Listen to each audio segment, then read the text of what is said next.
معيني صحتك تستاهل. خطوات مهمة جدا عشان نخلي الجسم تاني يرجع يحس بالإنسولين. هنعمل إيه؟ هنقلل النشويات، خصوصا البيضة اللي زي إيه؟ اللي زي الخبز الأبيض، اللي زي المكرونة، البطاطس، السكر، الرز هنخليه من 5 ل6 معالق في الوجبة. هنختار بدائل صحية للكربوهيدرات: الشوفان، خبز السن، العدس، الكينوا، الفريك. ليه بقى؟ لأن النشويات بتعلي السكر جدا بسرعة، فالجسم بيطلع انسولين كتير. مع الوقت يحصل ايه؟ مقاومة انسولين. طيب تاني حاجة، هناخد بروتين، هندخل البروتين بكمية محترمة جدا في وجباتنا. زي ايه؟ زي البيض، التونة، الدجاج، اللحمة، الجبن القريش، الجريك يوجرت. طيب ايه كمان؟ البروتين بيثبت السكر في الدم وبيقلل افراز الانسولين الزايد، وبالتالي هنظبط معانا احساس بالانسولين.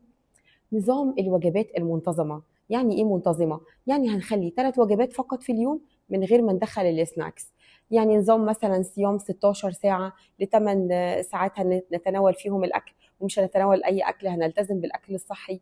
الفايدة ده بيدي فرصة للإنسولين إنه ينخفض والجسم يبدأ يحرق دهون بدل ما كان بيخزنها. هنمشي بعد الأكل مباشرة من 10 ل 15 دقيقة. المشي بعد الغداء أو العشاء حتى لو 10 دقايق هيقلل السكر، وبالتالي الانسولين في الدم هيقل. افضل وقت بقى لحرق السكر هو بعد الوجبه المباشره. هنشرب ميه بكميه كافيه. هو مفيش على فكره دراسه قالت قد ايه الميه، لكن احنا فاهمين ان الجسم غالبيته بيتكون من ايه؟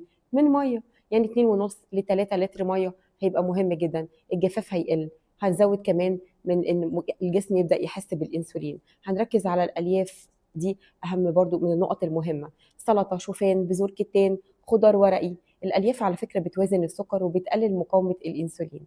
لو بتعملي تحاليل اعرفي إن تحليل مقاومة الأنسولين، تحليل السكر الصايم، الهيموجلوبين A1C، دي كلها تحاليل مهمة هتخليكي تعرفي قد إيه أنت واقفة فين وصحتك عاملة إيه.